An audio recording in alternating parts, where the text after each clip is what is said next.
सोचो आपके एक दोस्त को पुलिस बिना वारंट के उठाकर ले चल जाती है, बिना किसी केस के, बिना चार्ज के।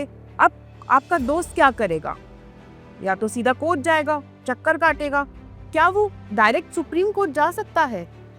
क्योंकि आपको पता है कि right to know the grounds of the arrest ये एक फंडामेंटल राइट है, और आपके फंडामेंटल राइट को प्रोटेक्ट करने के लिए कॉन्स्टिट्यूशन ऑफ इंडिया के अंदर ही प्रोटेक्शन दिए गए हैं। एक लीगल टूल बॉक्स दिया गया है जिससे आपके फंडामेंटल राइट्स को प्रोटेक्ट किया जा सके, जिनका नाम है रिट्स।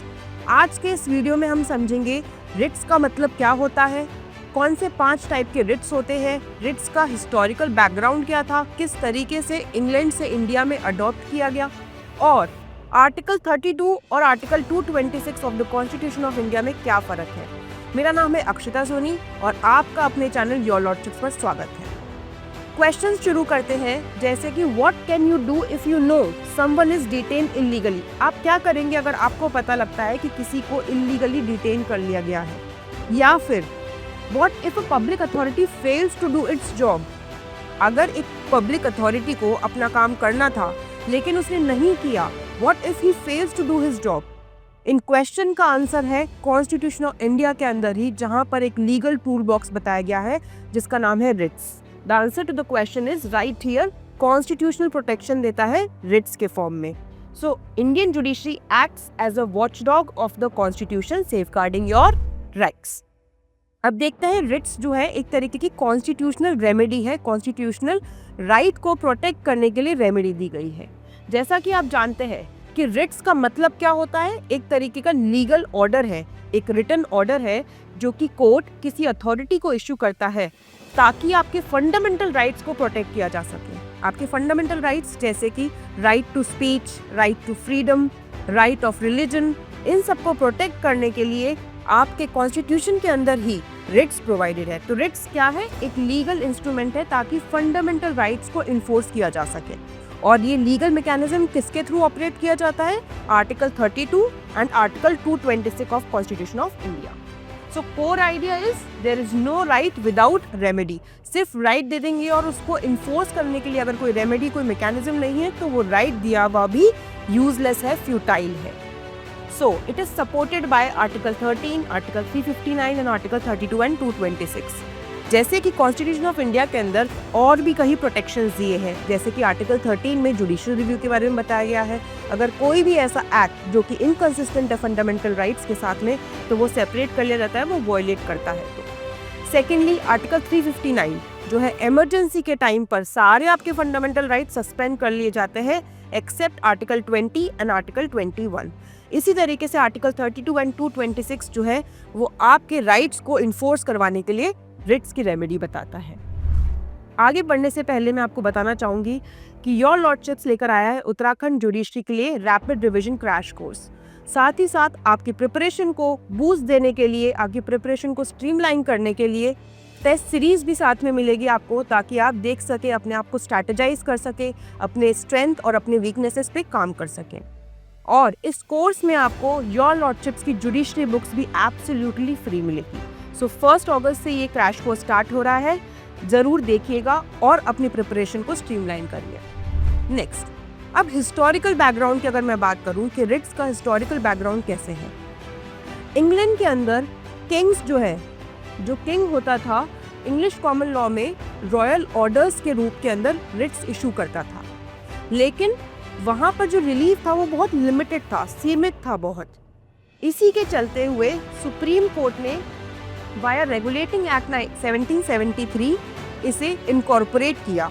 इंग्लैंड से हमने इनकॉर्पोरेट किया ब्रिटिश कोर्ट्स के अंदर इन कैलकाटा, मैड्रास एंड बॉम्बे। उसी के बाद जब पता लगा कि ये जो रिट्स है इनकी पावर बहुत अनलिमिटेड है और कॉन्स्टिट्यूशन में एक लीगल टूल बॉक्स, एक पावरफुल इंस्ट्रूमेंट बन सकती है, तो हाई कोर्ट एक्ट ऑफ 1861 से इनका स्कोप एक्सटेंड करते हुए बाद में कॉन्स्टिट्यूशन ऑफ इंडिया के अंदर भी कॉन्स्टिट्यूशन मेकर्स ने रिट्स को इन्वॉल्व किया, इंक्लूड किया। सो आर्टिकल 32 क्या है? जैसे कि डॉक्टर BR अम्बेडकर ने कहा है इस आर्टिकल 32 को as an heart and soul of the constitution. जैसा कि आप जानते हैं कि पार्ट 3 जो है वो आर्टिकल 12 से लेकर आर्टिकल 35 तक है, जिसमें ये सारे फंडामेंटल राइट्स के बारे में बात होती है। तो आर्टिकल 32 भी अपने आप में एक फंडामेंटल राइट है और साथ ही ये एक इन्फोर्समेंट मैकेनिज्म भी है, राइट भी है, साथ ही रेमेडी भी है।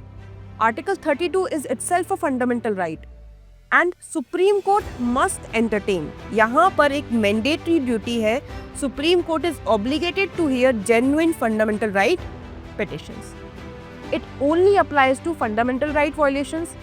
आर्टिकल 32 जो है, आर्टिकल 32 की आप मैकेनिज्म तभी यूज कर सकते हैं जब आपका फंडामेंटल राइट वायलेट हुआ है, और इसका सस्पेंशन आर्टिकल 359 के अंदर ही है ड्यूरिंग इमरजेंसी में, जैसे मैंने आपको पहले बताया। नेक्स्ट आर्टिकल 226 जो है वो रिट इशूइंग पावर है हाई कोर्ट की। जैसे कि आर्टिकल 32 में आप डायरेक्ट सुप्रीम कोर्ट में जा रहे थे, आर्टिकल 226 में आप हाई कोर्ट के पास जा रहे हैं। हाई कोर्ट के पास में वाइडर पावर है। क्यों? क्योंकि high court can issue writs for violation of fundamental rights as well as any other legal right. अगर आपका फंडामेंटल राइट के साथ में कोई भी अदर लीगल राइट भी वायलेट होता है तो इसके वायलेशन के लिए आप हाई कोर्ट के अंदर आर्टिकल 226 की पावर सीक करते हुए रिट लगा सकते हैं। सो यहाँ पर हाई कोर्ट की पावर जो है वो डिस्क्रिशनरी है। हाई कोर्ट अगर चाहे, अगर उसे लगता है कि कोई और ऑल्टरनेटिव रेमेडी अवेलेबल है रिट पिटिशन के अलावा, या फिर फैक्ट्स जो है वो डिस्प्यूटेड है, या फिर कोई भी डिले इस तरीके का है वो अनरीजनेबल डिले है, तो इस बेसिस पर हाई कोर्ट चाहे तो रिजेक्ट भी कर सकती है आपकी writ petition. It is not a fundamental right, जैसे कि हमने आर्टिकल 32 में देखा। Article 32 is a fundamental right also and it provides remedy also, but article 226 is not a fundamental right and इसकी टेरिटोरियल लिमिटेशन भी सिर्फ उस स्टेट तक ही सीमित है। लेकिन फंडामेंटल राइट आर्टिकल 32 की territorial application all over India applicable है। सो यही डिफरेंस है आर्टिकल 32 और आर्टिकल 226 में। कौन इशू कर सकता है आर्टिकल 32 में? सुप्रीम कोर्ट इशू कर सकती है, और आर्टिकल 226 में हाई कोर्ट इशू कर सकता है। इसी तरीके से राइट्स सिर्फ फंडामेंटल राइट्स कवर किए जाते हैं। आर्टिकल 226 में फंडामेंटल राइट्स के साथ में ब्रॉडर स्कोप के अंदर अदर राइट्स भी इंक्लूड किए जाते हैं। नेचर की बात करूं तो आर्टिकल 32 अपने आप में एक फंडामेंटल राइट है, लेकिन आर्टिकल 226 सिर्फ एक कॉन्स्टिट्यूशनल रेमेडी है। डिस्क्रिशन, यहाँ पर सुप्रीम कोर्ट के पास कोई डिस्क्रिशन नहीं है। अगर आपका फंडामेंटल राइट वायलेट हुआ है तो रेमेडी भी देनी होगी, लेकिन हाई कोर्ट के पास डिस्क्रिशनरी पावर है। टेरिटोरियल स्कोप की बात करें तो आर्टिकल 32 की नेशन वाइड टेरिटोरियल स्कोप है, लेकिन आर्टिकल 226 की सिर्फ स्टेट स्पेसिफिक टेरिटोरियल स्कोप है। अब देखते हैं कि 5 टाइप की रिट्स कौन कौन सी होती है। इन रिट्स को किस तरीके से इशू यूज करना है वो हमने देख लिया। आर्टिकल 32 या आर्टिकल 226 दोनों में से कोई भी मैकेनिज्म के थ्रू आप यूज कर सकते हैं। अगर आपको सुप्रीम कोर्ट में जाना है तो आर्टिकल 32, हाई कोर्ट में जाना है तो आर्टिकल 226 के लिए आप fundamental right as well as any other legal right के वायलेशन के लिए आप जा सकते हैं। अब देखते हैं ये 5 टाइप की रिट्स क्या क्या है। पहला है habeas corpus. Habeas corpus means release from illegal detention. अगर आपको इलीगली डिटेन कर रखा है तो उसमें से आपको रिलीज किया जाए। सेकंड है मैंडेमस। मैंडेमस मतलब पब्लिक ड्यूटी को परफॉर्म करने के लिए किसी को कमांड किया जाएगा कि आप अपनी पब्लिक ड्यूटी परफॉर्म करिए। नेक्स्ट है सर्श्योरी। सर्श्योरी मतलब जो भी लोअर कोर्ट ने अगर कोई ऑर्डर पास किया है तो उसको क्वैश कर दिया जाएगा अगर वो जुरिस्डिक्शन के आउटसाइड चला जाता है। तो डिटेल में समझेंगे इनको। नेक्स्ट है प्रोहिबिशन। प्रोहिबिशन मतलब अगर लोअर कोर्ट को प्रिवेंट करा जा रहा है कि आप इस पर्टिकुलर टॉपिक पे जजमेंट ना दीजिए, तो यहाँ पर प्रिवेंशन की बात हो रही है, जजमेंट आने से पहले की बात हो रही है। क्वो वारंटो मीन्स जब आपकी पब्लिक ऑफिस को चैलेंज करा जाता है कि by what authority you are on that public office. चलिए डिटेल में समझते हैं। Habeas corpus means to have the body. अगर किसी पर्सन को आपने इलीगली डिटेन कर रखा है, जैसे कि Rudal Shah versus state of Bihar के केस में किसी एक पर्सन को 14 ईयर्स तक बिहार की जेल में रख रखा था, बाद में इसे इलीगली डिटेन कर रखा था, सुप्रीम कोर्ट ने इसे अलाउ किया, इसको रिलीज किया और साथ में एग्जाम्पलरी डैमेजेस भी दिए। So it is not applicable if detention is lawful और detention is by private person. तो स्टेट के अगेंस्ट ही आप इस रिट को यूज कर सकते हैं। इस रिट के लिए कोई भी फाइल कर सकता है, चाहे वो डिटेन पर्सन खुद है या फिर कोई अदर भी उसके बिहाफ पे इस रिट के अंदर फाइल कर सकता है।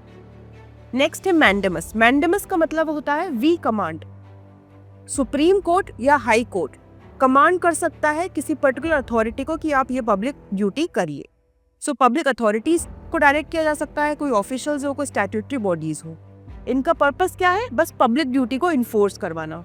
But it is not issue for private duties. सिर्फ स्टेट के against government as well as non government entities के अगेंस्ट ही यूज की जा सकती है। It is refused if alternative remedy exist और ड्यूटी इज डिस्क्रिशनरी। नेक्स्ट है सर्शियरी। सर्शियरी मतलब टू बी सर्टिफाइड, सर्टिफाई किया जा रहा है। It is issued after judgement, मतलब जब जजमेंट पास कर दिया जाता है लोअर कोर्ट के द्वारा, उसके बाद में higher court, that means supreme court या हाई कोर्ट जो है वो सर्शियरी की रिट इशू कर सकती है। इट पर्पस क्या है?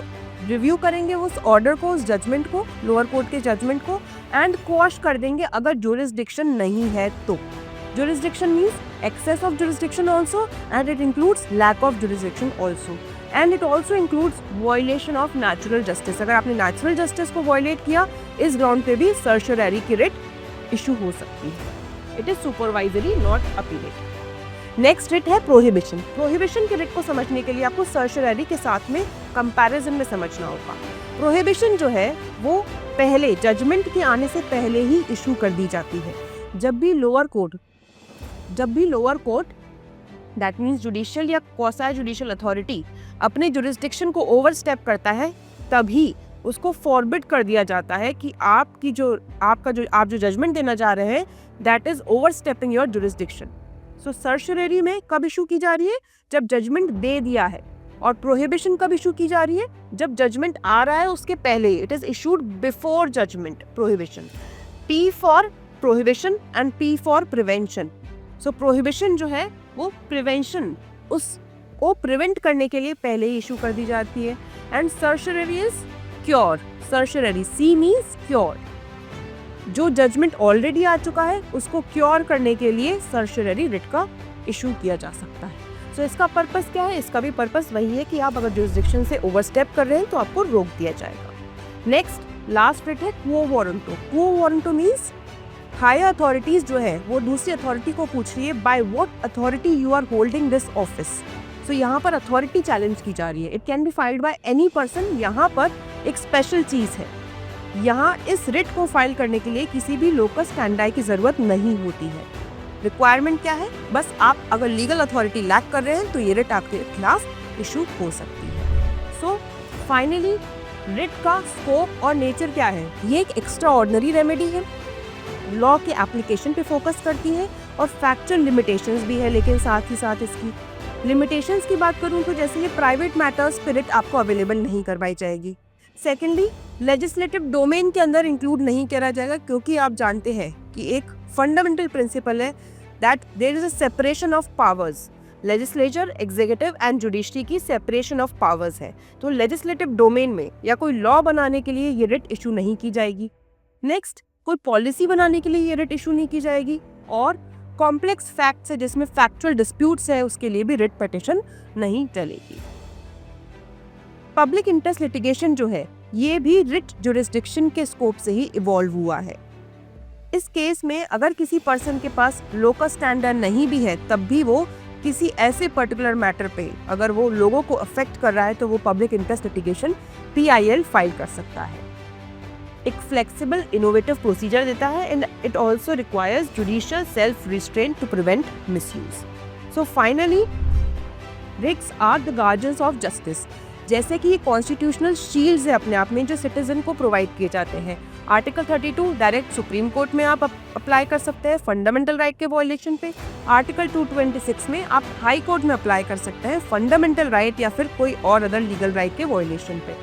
PIL एंड रिलैक्स प्रोसीजर्स भी रिट जुरिस्डिक्शन के इवोल्यूशन से ही ये टॉपिक्स, ये पर्टिकुलर रिलीफ्स आपको प्रोवाइड किए गए हैं। सो जुडिशरी का रोल क्या है? Basically to safeguard your liberty with restraint, maintaining the delicate balance of constitutional powers. So they are living, breathing tools for justice. एक लीगल टूल बॉक्स है जहां राइट्स के साथ में रेमेडीज भी प्रोवाइड की जा रही है। आखिर में आपसे मैं क्वेश्चन पूछना चाहूंगी, how do we make sure that these powerful tools that is writs remain accessible to all? सबके पास ये एसेसिबल रहे, उसके लिए हमें क्या करना चाहिए? कमेंट में आप ज़रूर अपना ओपिनियन बताइए। और अगर आपको ये वीडियो पसंद आया हो या आपको इससे रिलेटेड कोई भी टॉपिक्स जानना हो तो आप कमेंट सेक्शन में अपना टॉपिक रिकमेंडेशन ज़रूर बता सकते हैं। Thank you so much.